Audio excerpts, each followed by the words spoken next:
Avec Carlo Pernat, vous roulez avec quoi tous les jours, Carlo? Oui, tous les jours avec le scooter. Quelle marque? Le Burma Suzuki, le meilleur scooter du monde pour moi.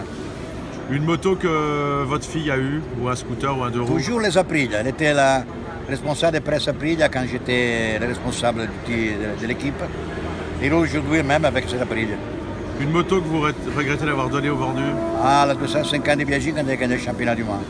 Je l'ai vendue parce que pour moi, je ne tiens pas beaucoup les souvenirs, mais aujourd'hui je regrette et je donnerai plus d'argent que j'ai reçu. Une moto de collection que vous voudriez avoir? La Ducati de cette année. Une moto de course que vous voudriez avoir? Toujours la Ducati de cette année. Mais une moto depuis les années 70 jusqu'à 2000. Mais la moto meilleure, c'est la Brutale. La Brutale, que c'était la Cagiva et après la MV Brutale. Formidable. Maintenant, on vous donne 1 million d'euros aujourd'hui. Vous avez une seule journée pour acheter ce que vous voulez, comme deux roues, un ou plusieurs, dans une concession. Vous allez acheter quoi? Bon, BMW 1200. C'est une belle moto. Tu peux faire des voyages formidables, tranquilles, avec une moto qui ne se casse jamais, les belles motos.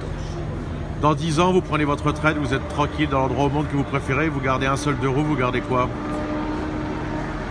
Moi, j'ai regardé tous les trophées que j'ai gagnés. 19 championnats du monde. Ils sont beaucoup. Vous n'avez pas cité de moto de tout-terrain? Il n'y a pas une moto de tout-terrain que vous auriez gardé? Oui, moi j'avais et j'ai encore la Gilera Elmeca. C'est formidable.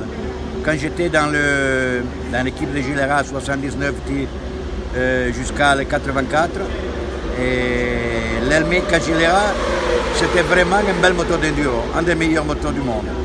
Et il n'y a pas une moto d'un pilote français que vous aimeriez avoir?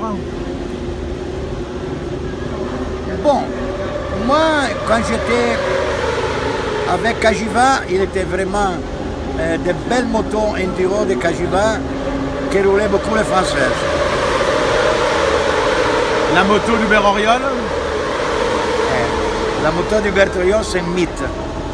Et moi, je l'ai partagé avec Tony Merendino, qui c'était le sponsor Lucky Strike. Il est dans le garage de Tony à La Spezia, en Liguria, à côté de ma ville.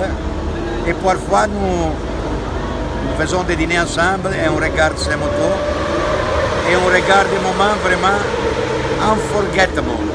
Parce que Hubert, c'était vraiment un homme de relations extérieures incroyable. J'ai appris beaucoup de lui.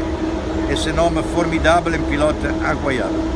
Une moto d'un pilote italien que vous avez eu, que vous voudriez garder? Bon, moi je parle toujours de la moto de Biaggi 250. Je la voulais garder, mais je l'ai vendue. C'est ça. Et celle de son coéquipier, de Jean-Michel Bell? Jean-Michel Bell, c'était mon poulain. Je suis proud d'avoir mis dans la 250 vitesses lui sur la Aprilia Chesterfield. Et Jean-Michel, c'était vraiment un champion, c'est pas moi que je le dois dire. Il n'était pas facile de faire la vitesse quand tu fais les crosses avant parce que c'est une manière différente.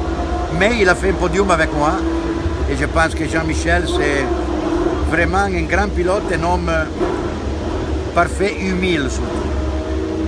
Pour terminer, pour vous, la meilleure moto du paddock MotoGP, c'est laquelle cette année? Et moi, je dis toujours la Ducati. La Ducati, il a fait vraiment un travail de ligne incroyable. Avec Lorenzo, parce que Lorenzo c'était un investissement technique plus qu'un investissement de pilote.